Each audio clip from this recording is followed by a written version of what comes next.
اور جگہ جگہ قرآن نے اور احادیث نے ان کی عظمت کو بیان کیا ہے۔ کہیں بذت منی کا مصداق ٹھہری، کہیں آیت کوثر کا جو ابرز ترین مصداق ہیں وہ جناب زہرا سلام اللہ علیہ ہیں، اور وہ ان کا لقب ہے، کہیں ليلۃ القدر کہہ کے پکارا گیا۔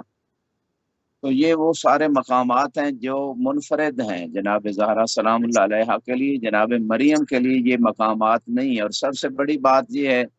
کہ جناب مریم کا بیٹا اگرچہ نبی ہے، اولو العزم پیغمبر ہے،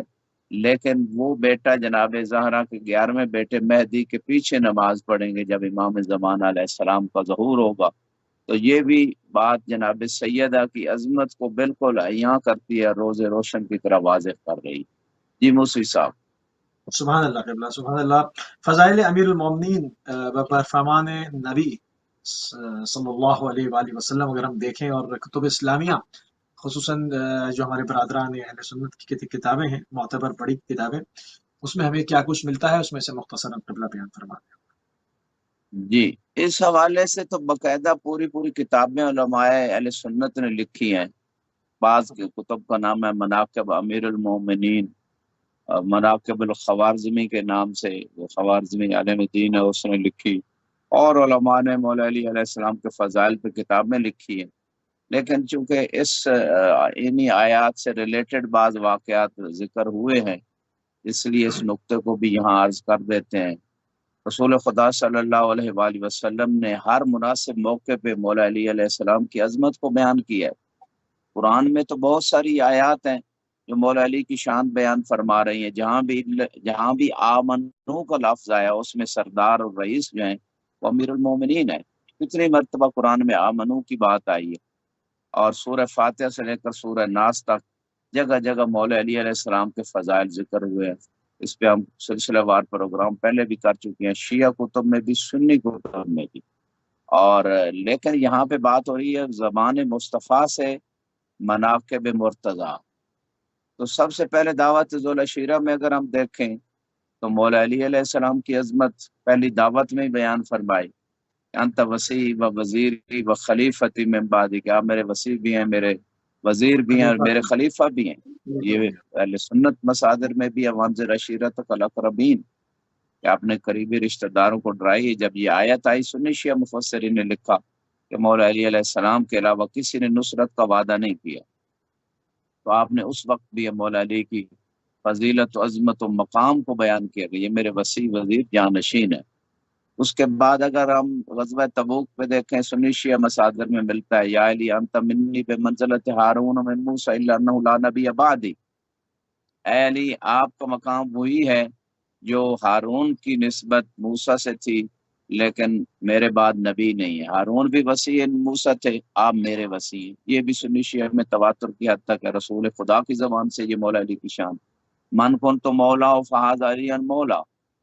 تو یہ حدیث جو مشہور ہے غدیر پہ، یہ بھی مولا علی کی شان میں، رسول اللہ جس کا میں آقا و سردار ہوں اس کا علی آقا و سردار ہے۔ کبھی ارشاد فرمایا یا علی لا یحبک الا مومن ولا یبغضک الا منافق۔ سنی شیعہ کتابوں میں یہ بھری پڑی ہیں کتابیں، یہ ان روایات سے مشہور روایت ہے۔ علی مومن کے علاوہ آپ سے محبت کوئی نہیں رکھے گا، منافق کے علاوہ آپ سے بغض کوئی نہیں رکھے گا۔ کبھی فرمایا انت منی وانا منک، اے علی آپ مجھ سے اور میں آپ سے ہوں۔ اور کبھی فرماتے ہیں یا علی انا مدینۃ العلم، فرمایا انا مدینۃ العلم علی بابها من اراد العلم فلیات الباب، میں علم کا شہر ہوں، علی اس کا دروازہ ہے، جو بھی علم حاصل کرنا چاہتا ہے وہ دروازے سے آئے۔ اور پھر فرمایا انا مدینۃ الحکمہ وعلی بابها من اراد الحکمہ فلیات الباب، کہ میں حکمت و دانائی کا شہر ہوں اور علی اس کا دروازہ ہے، جس کو بھی حکمت و دانائی چاہیے وہ دروازے پہ آئے۔ اور یہ ساری حدیثیں جو ہیں لا یحبک الا طیب الولادہ ولا یبغضک الا خبیث الولادہ، کہ جو ہے حلال زادے کے علاوہ آپ سے محبت کوئی نہیں رکھے گا اور حرام زادے کے علاوہ آپ سے بغض کوئی نہیں رکھے گا۔ یعنی اتنی حدیثیں ہیں مولا علی کی شان میں، جتنی حدیثیں آئی ہیں کسی کی شان میں نہ اتنی آیات آئی ہیں نہ کسی کی شان میں اتنی احادیث آئی ہیں، اور سنی شیعہ کتابیں بھری پڑی ہیں۔ لیکن اس موقع پہ جو رسول خدا صلی اللہ علیہ وسلم نے انس اپنے خادم سے، ان سے ایک حدیث ارشاد فرمائی، اور یہ شافعی عالم دین نے اس کو اپنی کتاب میں لکھا ہے کنجی شافعی کفایت طالب میں۔ اسی طرح اس حدیث کو جو ہے نا صحیح بخاری میں بھی ذکر ہوئی ہے، 2 نمبر جلد صفحہ 200 پہ۔ صحیح مسلم میں بھی یہ روایت ذکر ہوئی ہے، صحیح ترمذی میں، اسی طرح جو ابھی پیش کرنے جا رہا ہوں مستدرک و صحیحین میں، مسند احمد میں، یعنی جتنی معتبر کتابیں ہیں، ایک لسٹ ہے، لمبی لسٹ ہے، میں اس میں زیادہ وقت نہیں لیتا اہل سنت کی، جس میں یہ حدیث جو عرض کرنے جا رہا ہوں مولا علی کے بارے میں اللہ کے رسول نے ارشاد فرمایا یا انس اول من يدخل علیک من هذا الباب امام المتقین۔ اب یہ صحیح اتنی معتبر کتابیں اہل سنت کی، اور وہ جو خادم تھا مولا اپنا رسول خدا کا انس، اس سے فرما رہے ہیں کہ سب سے پہلے اس دروازے سے جو داخل ہوگا وہ متقین کا امام ہوگا۔ تو اب یہ سیاح ستہ میں جب یہ اتنی معتبر مشہور حدیث موجود ہے متقین کا امام، تو پھر اسے امام مانا جائے۔ رسول خدا اپنی زندگی میں انہیں فرما رہے ہیں، لیکن حقیقت یہی ہے کہ رسول خدا کے بعد متقین نے تو انہیں امام مانا، اور جو منافقین تھے انہوں نے ان کو چھوڑ دیا، غدیر کو بھی بھلا دیا، ان کی امامت کا بھی انکار کر دیا، حالانکہ اتنی مشہور حدیث ہے اہل سنت۔ متقین آج تک انہیں امام مان رہے ہیں، اور جو متقین نہیں ہیں وہ علی کو جو ہے نا کبھی کوئی نمبر دے رہے ہیں، کبھی کوئی امام نہیں مان رہے۔ اور وہ سید الوسین فرمایا جو اس دروازے سے سب سے پہلے داخل ہوگا وہ وسیعوں کا سردار ہے، وَيَعْصُوبُ الْمُؤْمِنِينَ، مومنین کا بھی سردار ہے، وخاتم الوسیین، اور وسیعوں میں جتنے بھی اوصیاء گزرے ان میں سب سے بلند و بالا ہستی ہیں، وقائد الغر المحجلین، اور روشن پیشانی والوں کے قائد ہیں۔ روز قیامت جو علی کے جو ہے نا پیروکار ہوں گے، جو ان کے حبدار ہوں گے، جو ان کے شیعہ ہوں گے، ان کی پیشانیوں سے نور نکل رہا ہوگا۔ قرآن بھی کہہ رہا ہے یسعی نورہم بین ایدیہم، کہ ان کے آگے آگے نور چل رہا ہوگا۔ تو وہ ان کے قائد و رہبر جو ہے وہ علی ابن ابی طالب ہیں۔ تو انس نے جب یہ سارے فضائل سنے، امام المتقین، سید الوسین، خاتم الوسین، یعصوب المومنین، قائد الغر المحجلین، اتنے فضائل سنے جس شخصیت کے، تو انس کہتے ہیں کہ میرے دل میں خواہش پیدا ہوئی کاش یہ شخص انصار میں سے ہو جائے، تو کیا کہنے، اتنے بڑے فضائل رسول خدا ہیں بیان فرما رہے ہیں۔ سبحان اللہ۔ تو یہ دل میں لے کے ابھی تھے کہ اتنے میں جو ہے وہ دروازے پہ دق الباب ہوا، تو انس نے کہا، سوال کیا اندر سے کون ہے، تو مولا علی علیہ السلام موجود تھے۔ جب وہ داخل ہوئے رسول خدا قام الیہ مستبشرا فاتانا، کو روایت کہتی ہے رسول خدا احترام میں مولا علی میں کھڑے ہو گئے اور خوش ہو گئے اور گلے سے لگا لیا، یہ روایت بتا رہی۔ ثم جعل یمسح عرق وجہی، پھر رسول خدا نے مولا علی کے چہرے سے جو پسینہ تھا اس کو صاف کیا۔ فقال علی علیہ السلام یا رسول اللہ لقد رأیت منک اليوم تصنع بی شیئا ما صنعته بی قبل، یا رسول اللہ آج میرے ساتھ آپ ویسا برتاؤ کر رہے ہیں کہ پہلے کبھی ایسا نہیں کیا۔ قال وما یمنعنی وانت تؤدی عنی وتسمعهم صوتی، کہ میں کیوں نہ ایسا احترام آپ کو دوں، آپ وہی ہیں جو میرے بعد میری جو بھی میرا قرض بھی ادا کریں گے، میری امانتیں بھی، اور میری طرف سے جو ہے نا دین کو بھی پہنچائیں گے۔ فرمایا اور میری آواز بھی معجزے کی صورت میں جیسے ایک واقعے میں ہے، بعد میں لوگوں کو سنوائیں گے۔ وَتُبَيِّن لَهُمْ مَا اخْتَلَفُوا فِيهِ بَعْدِي، اور آپ ہی وہی ہیں کہ میرے بعد جب امت میں اختلاف ہوگا، اس اختلاف میں جو حق ہے اس کو بیان کرنے والے آپ ہی ہوں گے۔ تو اسی وجہ سے میں آپ کا احترام اور آپ کو یہ عزت اور مقام دے رہا ہوں۔ تو یہ اتنی معتبر اہل سنت کتابوں نے اتنی واضح حدیث لکھ دی ہے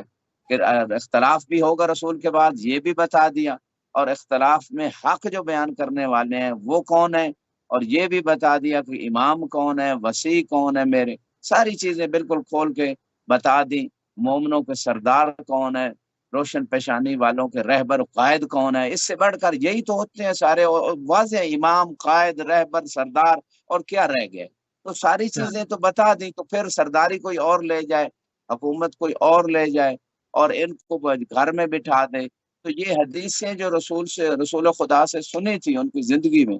پھر ان حدیثوں پہ پابندی کیوں لگائی گئی، اور ان کو روکا کیوں گیا، ان کو بیان کرنے سے روکا گیا۔ عبداللہ ابن مسعود جو تھے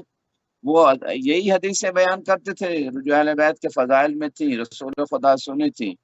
ان کو کوڑے مارے گئے، بلکہ شاید بعض روایت میں ان کی پسلی توڑ دی گئی، اور وہ یعنی پھر ان کو منانے کے لیے راہ اشاریہ لگانے کا کہا گیا،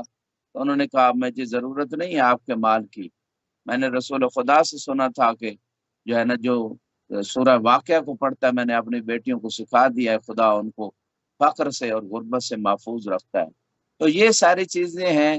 دیکھیں اتنے واضح پیغامات، اور ان کی کتابوں اور آج تک موجود ہے، مجھ سب میڈیا کا دور ہے، ابھی سرچ کر لیں اتنی آپ کی معتبر کتابوں میں یہ حدیث اگر ہے، تو پھر انکار کس بات کا ہے؟ علی کی امامت کا کیوں انکار ہے؟ علی کے وسیع ہونے کا کیوں انکار ہے؟ جی موسی صاحب۔ سبحان اللہ قبلہ۔ اچھا، صراط مستقیم سے کیا مراد ہے؟ اس پہ بھی روشنی ڈال۔ جی اس پہ ہم نے تفصیلی بات کی تھی جب سورہ فاتحہ میں بات آئی تھی، لیکن سورہ عمران میں، آل عمران میں چونکہ دوبارہ صراط مستقیم کی بات آئی ہے، اس لیے کچھ مزید روایات اس کے ضمن میں بھی پیش کرنا چاہ رہا ہوں۔ یہ آیت ہے 51 نمبر بسم اللہ کے بعد سورہ آل عمران میں اللہ رب العزت کا ارشاد ہوتا ہے، ان اللہ ربی و ربکم فعبدوہ ھذا صراط مستقیم، بے شک اللہ میرا رب ہے اور تمہارا رب ہے، اسی کی عبادت کرو اور یہی سیدھا راستہ ہے۔ اس صراط مستقیم کے حوالے سے حسقانی حنفی عالم دین ہیں، یہ رسول خدا کی حدیث نقل کرتے ہیں، اور حدیث شواہد و تنزیل جلد نمبر 1 صفحہ 58 پہ موجود ہے۔ فرمایا انت طریق الواضح، اللہ کے نبی نے مولا علی سے فرمایا کہ واضح راستہ آپ ہیں، وانت الصراط المستقیم، سیدھا راستہ آپ ہیں، وانت یعصوب المومنین، اور مومنوں کے سردار بھی آپ ہیں۔ تو یہ بالکل اب واضح حدیث ہے کہ سیدھا راستہ علی ہے، واضح راستہ علی ہے، مومنوں کے سردار علی ہیں۔ اب علی کو چھوڑ کے کوئی اور کسی کا دامن پکڑ لے تو سیدھے راستے سے بھٹک گیا، اور وہ رسول خدا کی حدیث پہ عمل پیرا نہیں کر رہا، تو سنت صحیح۔ رسول سے دور ہو گیا، تو پھر اپنے آپ کو اہل سنت تو نہیں کہہ سکتا۔ اہل سنت تو وہ ہے کہ جو سنت رسول پہ عمل کرے، جیسے رسول نے کر کے دکھایا یا کیا یا فرمایا کہ اس پہ عمل کرو۔ اور یہاں پہ ایک اور روایت بھی ہے شواہد التنزیل میں جلد نمبر 1 صفحہ 346 پہ، اور اس روایت میں اسی طرح یہ اہل سنت کتاب ہے، شیعہ کی غایت المرام کتاب ہے شہید اول کی، مناقب ابن شاہ عاشوب میں بھی یہ اگلی روایت جو عرض کرنے جا رہا ہوں۔ وَيَهْدِي مَن يَشَاءُ إِلَىٰ صِرَاطٍ مُّسْتَقِيمٍ، کہ اللہ سبحانہ وتعالیٰ جس کو چاہتا ہے اسے صراط مستقیم کی ہدایت کر دیتا ہے۔ اب کوئی یہ نہ سمجھے کہ بعض لوگوں کے لیے خدا چاہتا ہی نہیں ہے، خدا تو سب کے لیے ہدایت چاہتا ہے، ٹھیک ہے۔ یہدی بہ کثیرن ویضل بہ کثیرن وما یضل بہ الا الفاسقین، کہ وہ مچھر کی مثال سے خدا بہت سارے لوگوں کو ہدایت دیتا ہے اور بہت سارے لوگوں کو گمراہ کرتا ہے، لیکن گمراہ انہیں کرتا ہے جو فاسق ہوتے ہیں، یعنی جو دین نہیں لینا چاہتا خدا ان کو ان کے حال پہ چھوڑ دیتا ہے، نہ کہ خدا ہدایت ہی نہیں، ہدایت تو خدا سب کو دینا چاہتا ہے، لیکن جو لینا ہی نہیں چاہتے، جن کے دلوں میں کجی ہے، جن کے دل ٹیڑھے ہو چکے ہیں، جیسے سورہ تحریم میں کہ اللہ سبحانہ و تعالیٰ نے جیسے جناب نوح اور لوط کی بیویوں کو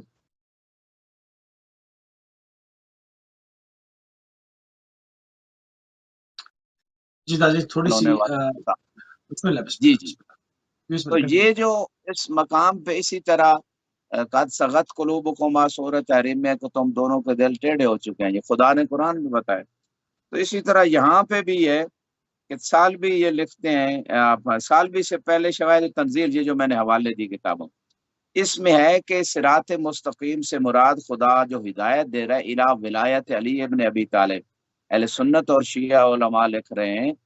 کہ صراط مستقیم ولایت علی ابن ابی طالب ہے، جس سے خدا چاہتا ہے اسے ولایت علی کی طرف ہدایت کر دیتا ہے، ابو ذر و سلمان و مقداد و عمار اور جو سبحان آج اللہ۔ تک لوگ آ رہے ہیں، تو خدا نے جن کے دل صاف تھے، جن کے دلوں میں کجی نہیں تھی، جن کے دلوں میں خدا اور اس کے رسول کی اطاعت کی مخالفت نہیں تھی، ان کو ہدایت دے دی ولایت علی کی طرف۔ اور علی کو مولا ماننے کا یہی مطلب ہے کہ اپنی پوری زندگی علی کی سیرت پہ چلتے اور ان سے دین لے کے اور ان کی معصوم اولاد سے دین لے کے گزارو اور اس کے مطابق یہی ولایت ہے۔ اور یہاں پہ واللہ یہدی من یشاء الی صراط مستقیم، یہ بھی ایک آیت اور مقام پہ ہے، اس میں تفسیر سالبی میں جو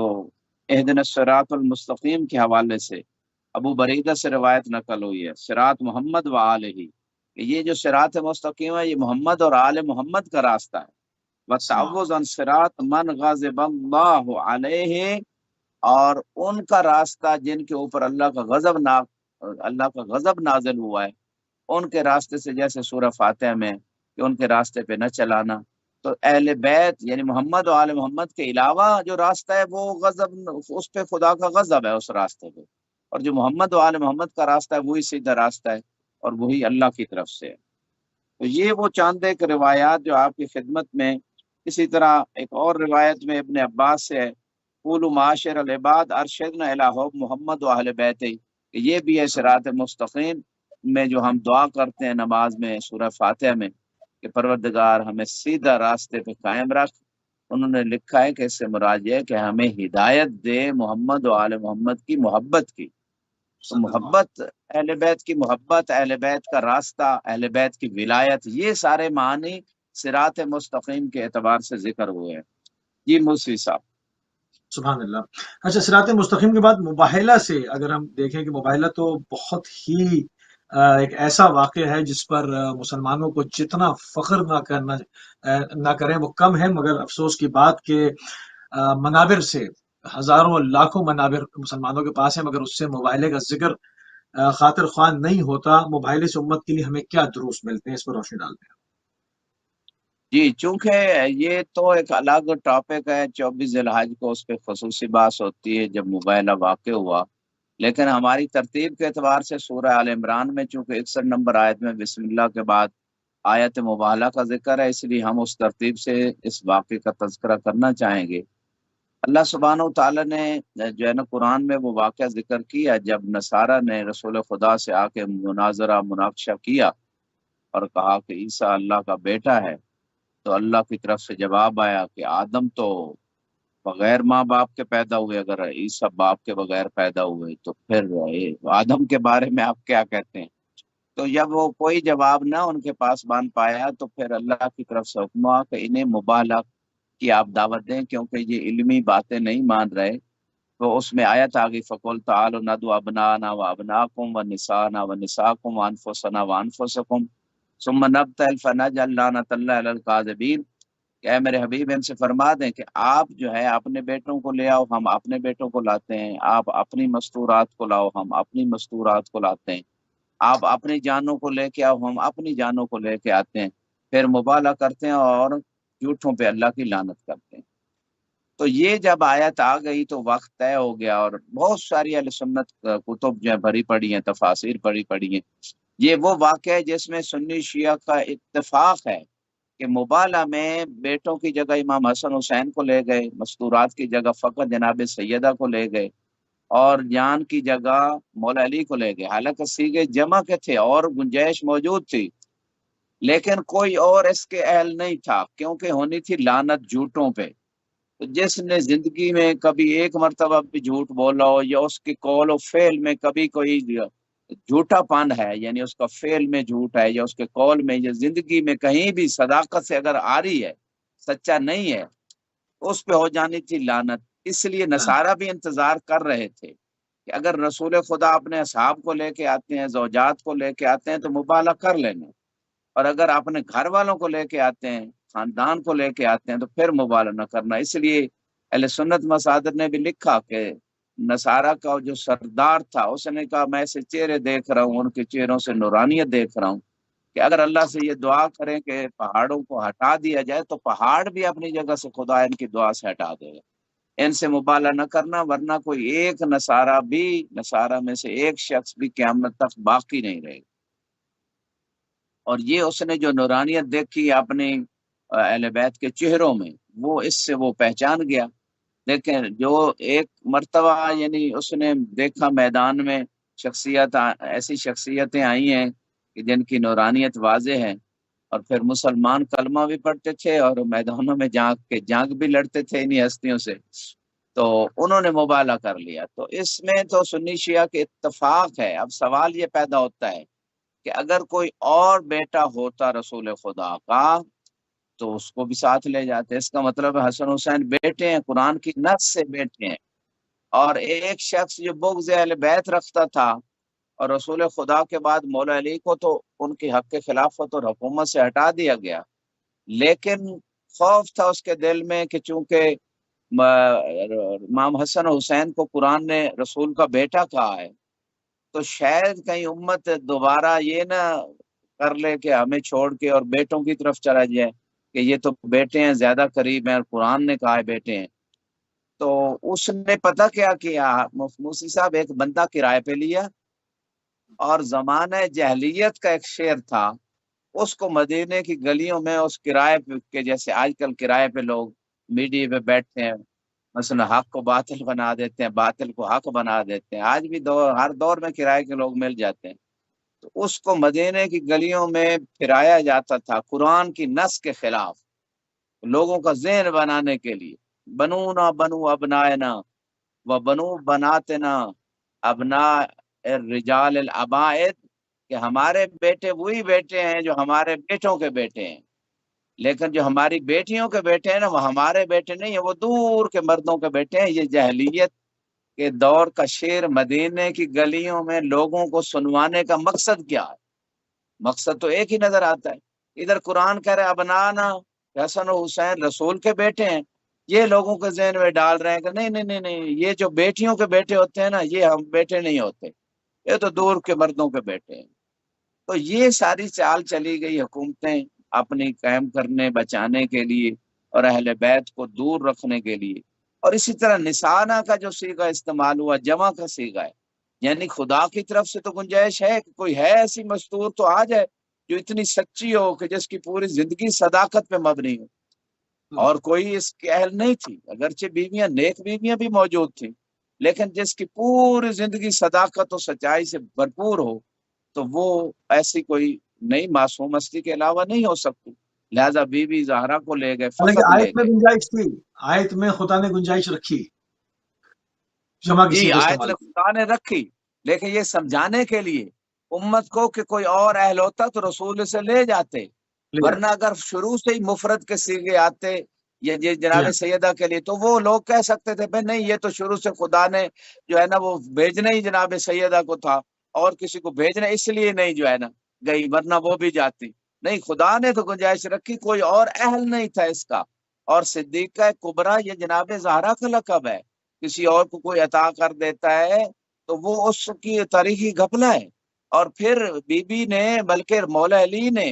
اسی آیت سے، آیت مبالغہ سے استدلال کیا کہ جب بی بی کو جھٹلایا گیا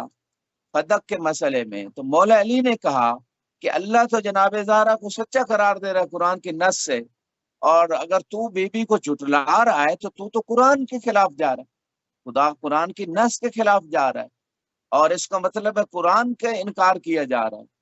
تو قرآن میں تو بی بی کو سچا قرار دیا جا رہا ہے۔ تو یہ ایک باقاعدہ رسول خدا جب مولانا علی علیہ السلام نے فدق کے مسئلے میں استدلال کیا تو اسی مبالغہ کی آیت کے تحت بی بی کی صداقت پہ استدلال کیا کہ بی بی سچی ہیں، اگر کوئی لوگ گواہی دے دیں کہ نہیں بی بی کا حق نہیں بنتا یا بی بی سچی نہیں ہے، تو اس سے سوال کیا مولا علی نے کہ آپ بی بی کی بات مانیں گے یا لوگوں کی بات مانیں گے؟ اس نے کہا میں گواہوں کی بات مانوں گا۔ تو امام نے فرمایا اس کا مطلب آپ قرآن کو جھٹلا رہے ہیں، اللہ کی بات کو جھٹلا رہے ہیں، اللہ تو کہہ رہا ہے وہ سچی ہیں، جھوٹوں پہ لعنت کرنے گئی ہیں، اور لعنت وہی کرے گا جو سچا ہوگا، کیونکہ جو جھوٹا ہے وہ تو لعنت کر نہیں سکتا۔ تو وہ قرآن تو اور اللہ کی طرف سے بی بی کی صداقت کی گواہی آ رہی ہے، اور آپ لوگوں کی گواہی مانیں گے، اللہ کی گواہی نہیں مانیں گے، تو اس سے قرآن کا انکار لازم ہے۔ امام نے بڑا خوبصورت استدلال کیا صدق کے مسئلے میں۔ اب یہاں پہ تیسری بات ہے انفسنا، کسی کو قرآن میں یا حدیث میں مولا علی کے علاوہ رسول کی جان نہیں کہا گیا۔ جب انتہائی گہرا تعلق ہو، انتہائی وہ کمالات وہ صفات جس شخصیت کے اندر موجود ہے اور دوسری میں بھی وہی کمالات موجود ہیں سوائے نبوت کے اور چند خصوصیات،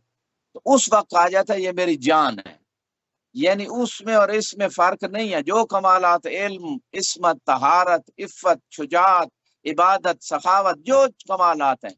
جو نورانیت وہاں ہے، جو کمالات ادھر بھی ہوئی ہیں نبوت کے علاوہ، اس کا مطلب ہے یہ جو جان رسالت ہیں ان کو بٹھا دیا جائے گھر، قرآن کی نص سے وہ جان رسالت ہیں، اور سارے کمالات اللہ نے ان کو دیے نبوت کے علاوہ جو رسول خدا کے اندر تھے، لیکن جو ہے ان کو بٹھا دے گھر اور ایسے لوگوں کو لا کے ممبر پہ بٹھا دیں کہ جن لوگوں کے پاس علم نہیں، جن کے پاس شجاعت نہیں، جن کے پاس قضاوت نہیں، جن کے پاس سخاوت نہیں، جن کے پاس وہ تمام، جب جس کا کوئی خلیفہ بنتا ہے تو اس کی کمالات ہونے چاہیے۔ خلیفے کا کیا معنی ہے؟ یعنی نمائندگی کر رہا ہے۔ ہاں، نمائندگی تو تبھی ہوگی کہ صفات میں بھی نمائندگی ہو، علم میں بھی، شجاعت میں بھی، عبادت میں بھی، طہارت میں بھی، عفت میں نمائندگی ہو۔ اور دیکھا جائے تو کوئی نمائندگی نہیں، اس لیے تاریخ نے پھر کیا کیا کہ رسول خدا میں نقص نکالنا شروع کر دیے کہ نوز باللہ ان پڑھ ہیں، نوز باللہ یہ کر دیا، نماز بھول گئے، اور وہ یعنی اتنی واہیات جو ہے نا رسول خدا کی شان میں گستاخیاں کی گئیں کتابوں میں، تاکہ اگر کوئی یہ نہ کہے کہ خلیفوں میں اگر خامیاں ہیں تو نوز باللہ رسول جن کے خلیفے ان میں بھی تھیں تو کوئی یہ کوئی مسئلہ نہیں۔ تو یہ سارا بنو امیہ کے تاریخ دانوں کے، قلم دانوں کے، درباری ملاؤں کے اور حدیث سے جھوٹی گڑ گڑ کے پیسے کمانے والوں کی حالات تھے۔ تو یہ موسوی صاحب مبالغہ کے اعتبار سے میں نے صحیح۔ مختصر بیان کر دیا۔ اچھا، اگر مولا امیر المومنین کی اپنی زبان سے مولا امیر المومنین کے فضائل کی طرف دیکھا جائے جو انہوں نے خود بیان کیے، تو ہمیں کیا کچھ ملتا ہے؟ جی، اس حوالے سے موسیٰ صاحب بہت ساری روایات ہیں۔ مولا علی علیہ السلام سے لوگوں نے جو سوالات کیے، بعض اوقات تو جیسے یہی غدیر کا خطبہ جو ہے مولا نے رسول خدا کے بعد جو ہے نا غدیر کا پورا واقعہ کوفے کے اندر بیان فرمایا ہے، اور خصوصاً اس مقام پہ جب حاکم شام نے مولا علی کے خلاف کچھ باتیں بھی کی، خطوط بھی لکھے اور مولا کی عظمت و مقام کا انکار کیا، تو اس وقت مولا علی نے اپنے فضائل کو بیان فرمایا ہے۔ اسی طرح بعض اوقات محب سوال کر لیتے تھے، یا علی، جیسے صاحب کا ایک بہت عظیم صحابی ہے، اس نے سوال کیا یا علی انت افضل ام آدم، تو مولا علی علیہ السلام نے فرمایا کہ اپنی تعریف کرنا یہ اچھی نہیں ہے، لیکن اگر قرآن میں یہ آیت نہ ہوتی تو میں اپنے فضائل بیان نہ کرتا۔ اما بنعمت رب کا فحدث، کہ اللہ نے جو آپ کو نعمتیں عطا کی ہیں اس کو بیان کرو۔ اس آیت کے تحت آپ نے سوال کیا ہے تو میں اپنے فضائل بیان کر دیتا ہوں۔ اس میں مولا علی علیہ السلام نے ایک لمبا قصہ ہے، واقعہ، اب وہ ہمارا محل بحث بھی نہیں ہے۔ آپ نے ارشاد فرمایا آدم علیہ السلام کو گندم سے روکا گیا تھا اور وہ اس درخت کے قریب چلے گئے تھے اور مجھے روکا بھی نہیں گیا تھا، اس کے باوجود میں نے ساری زندگی جو کھائی ہے، گندم کی روٹی نہیں کھائی۔ اور اس کے بعد سوال کیا گیا انت افضل ام نو علیہ السلام، اے مولا علی آپ افضل ہے یا نو افضل ہے؟ آپ نے فرمایا نو علیہ السلام نے جو ہے نا اپنی قوم پہ بد دعا کی تھی اور مجھے ستایا گیا، لیکن میں نے اپنی قوم پہ بد دعا نہیں کی، رسول خدا کے بعد مجھے بہت ستایا گیا۔ نہج البلاغہ میں خطبہ شکیہ کے نام سے معروف ہے، سنی شیعہ کتابوں میں موجود ہے۔ اس میں امام علیہ السلام فرماتے ہیں کہ میرے گلے میں جیسے کانٹا چبھا ہوا ہو اور آنکھوں میں کوئی تنکا ہو، جیسے انسان درد محسوس کرتا ہے، اتنا عرصہ 23 سال میں یہ شدت درد محسوس کرتا رہا۔ وارات راسی نہبا، اور میں اپنی آنکھوں سے دیکھ رہا تھا کہ میری میراث لوٹی جا رہی تھی، میراث خلافت جو ہے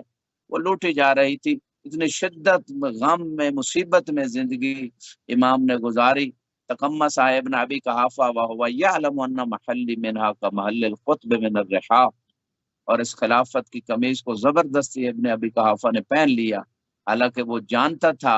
کہ میرا مقام اس خلافت میں وہی ہے جو چکی میں چکی کی کیل کا ہوتا ہے، کیل کے بغیر چکی نہیں چل سکتی، میرے بغیر خلافت نہیں چل سکتی۔ تو یہ ایک لمبا خطبہ ہے، امام نے اپنے مصائب بھی بیان کیے، اپنے فضائل بھی بیان کیے، اور یہاں پہ جو روایت آپ کی خدمت میں ساسا والی روایت جو ہے وہ تو لمبی ہے، یعنی نوح علیہ السلام نے بد دعا کی اپنی قوم پہ اور عذاب آ گیا، اور میں نے بد دعا نہیں کی،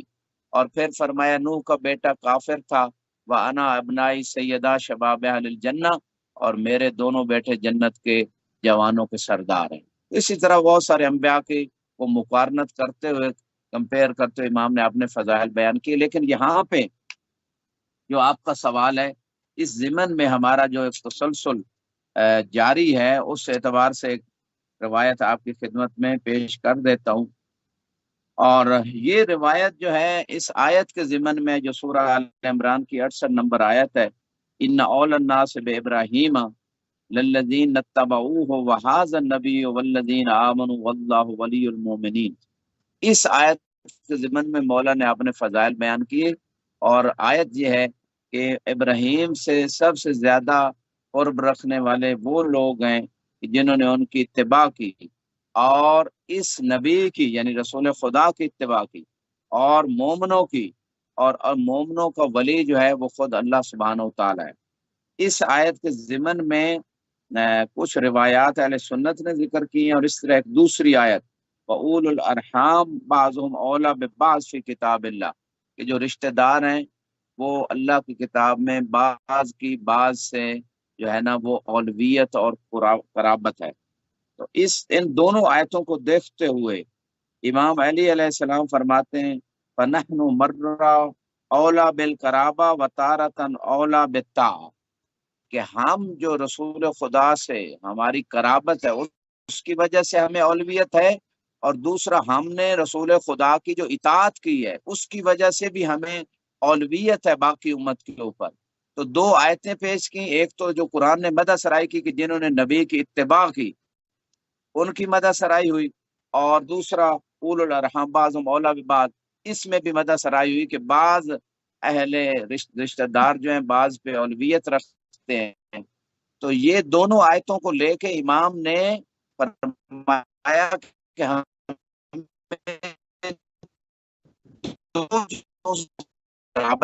سے، اور دوسری جو ہے قرابت کے ساتھ ہمیں اولویت رسول خدا کی اتباع۔ مولا نہج البلاغہ میں ارشاد فرماتے ہیں کہ ایسے میں نے رسول خدا کی اتباع کی جیسے ناکا اونٹنی کی اتباع اس کا بچہ کرتا ہے، یعنی ہمیشہ اس کے پیچھے پیچھے چلتا ہے۔ والشمس وضحاہا والقمر اذا تلاہا، ان آیتوں کی تفسیر میں بھی ہے کہ سورج کی قسم اور اس کی نورانیت کی قسم، اور قمر چاند کی قسم، اور جو اس کے پیچھے پیچھے آتا ہے، تو سورج سے مراد رسول خدا ہے حدیث میں، اور چاند سے مراد علی ابن ابی طالب ہیں جو رسول خدا کے پیچھے پیچھے اتباع کرتے ہیں۔ تو یہ جو اتباع کی ہے کعبے میں پیدا ہونے سے لے کر اور آخری وقت رسول تک ہمیشہ رسول کا ساتھ دیا اور ان کی پیروی کی، تو یہ جو ساری بات ہے قرآن میں بھی موجود ہے، اور مولا نے اپنے فضیلت پیش کی۔ بلکہ جب رسول خدا کے تجہیز و تکفین میں مولا علی غسل میں مشغول تھے تو کچھ لوگوں نے آ کے کہا کہ یا علی آپ تو غسل میں مشغول ہیں اور لوگ وہاں سقیفے میں بیٹھ کے حکومت بانٹ رہے ہیں، تو آپ نے قرآن کی ایک آیت بھی پڑھی کہ حسب الناس ان یترکوا ان یقولوا آمنا وهم لا یفتنون، کیا لوگوں نے یہ گمان کر رکھا ہے کہ ان کو چھوڑ دیا جائے گا اور ان کا امتحان نہیں لیا جائے گا، کہ وہ ایمان کا دعویٰ کریں اور ان کو چھوڑ دیا جائے اور امتحان نہ لیا جائے۔ تو یہ جو ہے اس آیت کو پڑھا کہ ان کے ایمان کا امتحان ہو رہا ہے کہ واقعا سچے مومن ہیں، اللہ اور رسول کی اطاعت کرتے ہیں یا دنیا کے پیچھے بھاگتے ہیں۔ اچھا، تو یہ کسی ایک امام کا انکار اگر انسان کر دے، کیا اس کے باوجود بھی جنت کا مستحق ہو سکتا ہے؟ اس پر بھی روشنی ڈال دیجیے گا ساتھ میں، جہاں پر آپ ولایت امیر اچھا المومنین کے اوپر جی میں آپ کے سوال کے جواب سے پہلے تھوڑا سا تتمہ پچھلے سوال کا، کہ جب مولا علی کے پاس جو ہے وہ خود یہ پہلے حکمران نے آ کے جو ہے نا اور آ کے یہ دعویٰ پیش کیا کہ چونکہ ہم قریش سے تھے تو رسول کے قریبی خاندان قریش ہے، اس وجہ سے جو ہے نا ہمیں اختیار کیا گیا۔ تو مولا نے اس وقت استدلال کیا کہ اگر قرابت کی بات کرتے ہیں تو انا اخو رسول اللہ، میں تو رسول کا بھائی ہوں، سب سے زیادہ قریب تو میں ہوں، پھر مجھے اولویت ہونی چاہیے۔ تو بار کیف ایک لمبی بات ہے آپ کا اگلے سوال کا، کسی ایک امام کا انکار کہاں لے جاتا ہے۔ اصل میں جیسے اتنے انبیاء اللہ نے بھیجے ہیں، کسی ایک نبی کا انکار جو ہے نا انسان کا ایمان کے پاس کچھ نہیں رہنے دیتا، انسان کے دین کو تباہ کر دیتا ہے، نہ عمل قبول نہ عقیدہ قبول۔ اسی طرح کسی بھی نبی کے ایک وصی کا انکار، ایک اس اللہ کے نبی کے کسی ایک جانشین کا انکار ایسے ہی ہے جیسے انکار رسالت ہے۔ یعنی رسول کہہ رہے ہیں کہ یہ میرے جانشین ہیں، میرے خلیفہ ہیں، میرے نمائندے ہیں، میرے بعد دین کی رہبری اور تشریح اور بیان کرنے والے ہیں، اور جو کلمہ پڑھے وہ کہ نہیں جی ہم آپ کی یہ بات نہیں مانتے۔ تو یہ تو اتنی اہم بات ہے کہ اللہ نے کہا یا یہ رسول بلغ ما انزل الیک من ربک وان لم تفعل فما بلغت رسالتہ، کہ اس پیغام کو اگر ائمہ کی امامت و ولایت کے پیغام کو نہیں پہنچایا گویا رسالت نہیں پہنچائی۔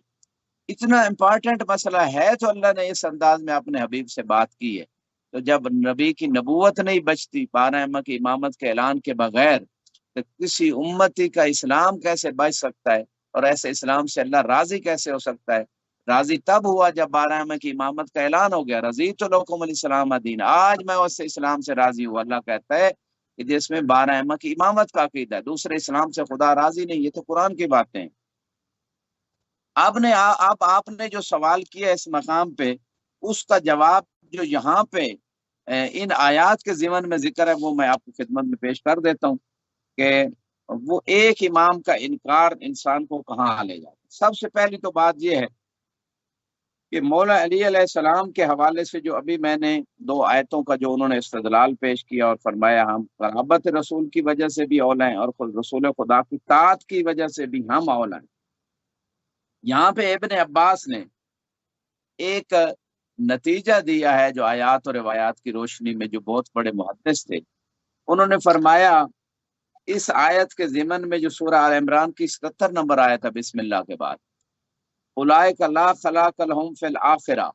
کہ کچھ لوگ ہیں جن کا آخرت میں کوئی حصہ نہیں، ولا یکلمہم اللہ، اللہ تعالیٰ ان سے کلام بھی نہیں کرے گا، ولا ینظر الیہم یوم القیامت، اور روز قیامت ان کے اوپر نظر رحمت بھی نہیں کرے گا، ولا یزکیہم، اور نہ ان کو پاک کرے گا۔ یہ اس آیت کے ضمن میں ابن عباس کہتے ہیں کہ من ادعا امامہ لیست لہو، کہ جس بندے نے بھی امامت کا دعویٰ کیا اور وہ امامت اس کا حق نہیں بنتا، ومن جہد اماما من آل محمد، اور جس بندے نے آل محمد میں سے کسی ایک امام کی امامت کا انکار کیا، وزعم انہ ناجن لیس بناجن، اور پھر یہ عقیدہ رکھا کہ وہ نجات پانے والا ہے، ایسا بندہ بالکل نجات پانے والا نہیں ہے۔ یعنی وہ فرما رہے ہیں کہ ایک امام کا انکار نجات سے دور لے جائے گا۔ اور سنی شیعہ میں مشہور حدیث ہے کہ اللہ کے رسول نے فرمایا ستفترق امتی علی 73 فرقہ، کہ ان قریب میری امت کے 73 فرقے ہوں گے، کلہم فی النار الا الواحدہ، سب جہنمی ہوں گے، ایک فرقہ ناجی ہوگا۔ یہ سب فرقے اس حدیث کو مانتے ہیں، لیکن کوئی کرائٹیریا، کوئی میزان، کوئی سکیل نہیں دیتے کہ کس سکیل سے ہم پہچانے کہ کون سا فرقہ ناجی ہے۔ مشہور حدیث ہے خلفائی اثنا عشر کلہم من قریش، میرے 12 خلیفے ہیں سارے قریش سے ہیں۔ پھر فرمائے نہیں تارک فیکم الثقلین، 2 گراں قدر چیزیں چھوڑ کے جا رہا ہوں، کتاب اللہ و عطرت اہل بیت، اللہ کی کتاب اور میری عطرت اہل بیت، مشہور حدیث ہے ما ان تمسکتم بہما لن تضلوا من بعدی ابدا، جب تک دونوں کا دامن پکڑو گے، دونوں سے دین لو گے گمراہ نہیں۔ اب جو دونوں سے دین لے رہا ہے، قرآن اور اہل بیت سے پوری زندگی کے اصول و قوانین لے رہا ہے، تو وہ شخص تو ناجی ہے۔ اور جو کسی ایک سے لے رہا ہے یا بعض چیزیں لے رہا ہے، بعض نہیں لے رہا، بعض کہیں اور سے لے رہا ہے، تو اس کا پھر آپ خود فیصلہ کر لیں۔ خدا کے رسول نے تو سکیل اور پیمانہ بتا دیے، وہی فرقہ ناجی ہے جس کا دین قرآن اور اہل بیت کے فرمان کے مطابق ہے۔ تو صحیح۔ یہ ابن عباس نے بھی یہی نتیجہ، بلکہ موسوی صاحب یہاں پہ ایک ابن خوارزمی اہل سنت عالم دین ہے، انہوں نے ایک حدیث کو لکھا ہے مناقب میں، انہوں نے عمار سے اللہ کے رسول نے فرمایا تھا، عمار لو سلک الناس وادین وسلک علی وادین، لوگ کہتے ہیں رسول کے زمانے میں کوئی مسلک نہیں تھا، رسول کے زمانے میں اور کوئی مسلک نہیں تھا، بس ایک مسلک موجود تھا۔ وہ کون سا مسلک ہے؟ یہ اہل سنت عالم دین لکھ رہے ہیں، فرمان رسول خدا کا ہے، فرما عمار جیسے صحابی سے رہے ہیں، فرماتے ہیں اگر سارے لوگ کسی اور راستے پہ چل رہے ہو، اکیلے علی دوسری وادی میں جا رہے ہیں، فسلک مسلک علی، علی کے راستے پہ چلنا، علی کے مسلک پہ چلنا، فإنہ لن یخرجک من الہدی، علی آپ کو ہدایت سے باہر نہیں کریں گے، ولن یدخلک فی الضلال، اور تجھے گمراہی میں داخل نہیں کریں گے۔ اس کا مطلب ہے ایک مسلک تو تھا اور وہ علی کا راستہ ہے، علی کی سیرت ہے، علی سے لیا ہوا عقیدہ اور دین ہے، جو رسول خدا میں کے زمانے میں بھی حق کا معیار تھا اور ان کے بعد بھی حق کا معیار تھا. لولا کا یا علی ما عرف المؤمنون بعدی. حدیث ہے اگر اے علی آپ نہ ہوتے میرے بعد مومن کا پتہ ہی نہ چلتا کہ مومن کون ہے. جو آپ کی اتباع کرے گا آپ سے دین لے گا وہ مومن ہے، باقی منافق ہیں. تو اس طرح بہت ساری روایات سے پتہ چلتا ہے کہ ایک مسلک تھا انت یالی انت وشیتوں کا ہم الفائزون. اہل سنت مصدر بھی اس حدیث سے بھرے پڑے. علی آپ اور آپ کے پیروکار، شیعہ فقط زبانی دعویٰ نہیں ہے، جو دین لے کے علی اور اولاد علی سے دین لے کے پیروکاری کرے، اس کے مطابق چلے عقیدے میں عمل میں، وہ کامیاب ہے. اب یہ اتنی واضح حدیثیں ہونے کے باوجود بھی کوئی بندہ کہے کوئی مسلک نہیں تھا، یہ بعد میں بنے، باقی بعد میں بنے. ابو حنیفہ بعد میں آئے، مالک بعد میں، کئی سو سال شافعی بعد میں آئے، لیکن علی کا مسلک تو رسول کی زندگی میں تھا، اور وہی مسلک ہی اور وہی راستہ ہی، وہی یہ حدیث صراط مستقیم سیدھا راستہ وہی ہے. رسول خدا جو ہے نا خود بھی بتا گئے، قرآن بھی بتا رہا. اب کوئی نہیں لینا چاہتا تو اس کی اپنی مرضی ہے. جی موسوی صاحب. بالکل صحیح. آخری ہمارے پاس 2 منٹ ہیں، اور بغیر ولایت امیر المومنین حضرت علی بن ابی طالب علیہ السلام کے کیا کسی نبی کو نبوت ملی؟ اس پہ روشنی ڈال دیں آخری 2-3 منٹ.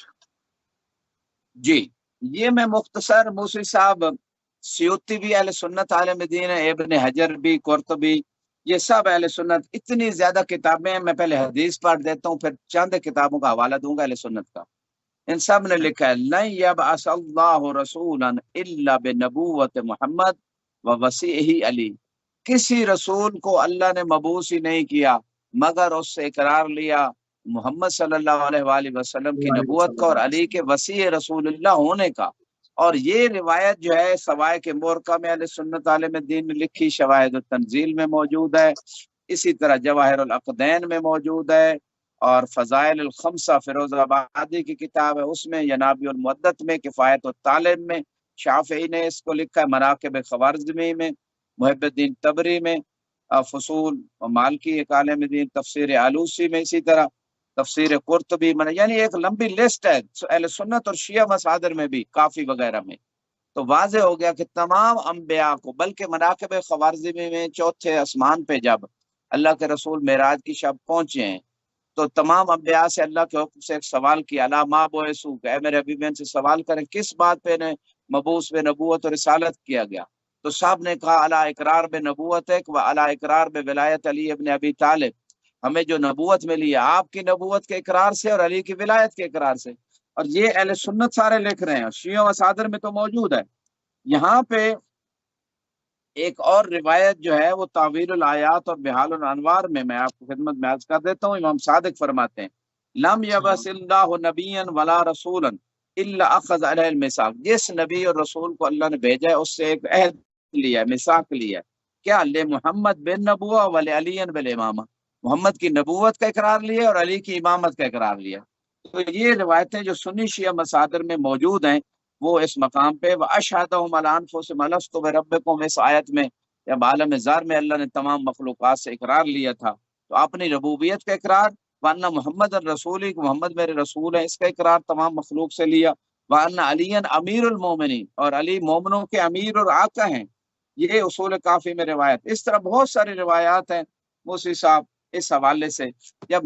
نبیوں کو نبوت نہیں ملتی، رسولوں کو رسالت نہیں ملتی، آخری نبی کی نبوت کے اقرار اور علی کی ولایت کے اقرار اور امامت کے اقرار کے بغیر، تو کسی مسلمان کا عقیدہ، عمل، اس کی عبادت کیسے قبول ہو سکتی ہے علی کی امامت کے اقرار کے بغیر اور 12 ائمہ کی امامت کے اقرار. سلامت رہیں. جزاک اللہ قبلہ، جزاک اللہ. انتہائی مشکور ہیں اور انتہائی ممنون ہیں جناب آیت اللہ سید وسیم عباس نشوی صاحب آپ کے کہ آپ نے ایک مرتبہ پھر اپنا قیمتی ٹائم اہل بیت ٹی وی کو دیا. فضائل علی در قرآن، مولا امیر المومنین کا ذکر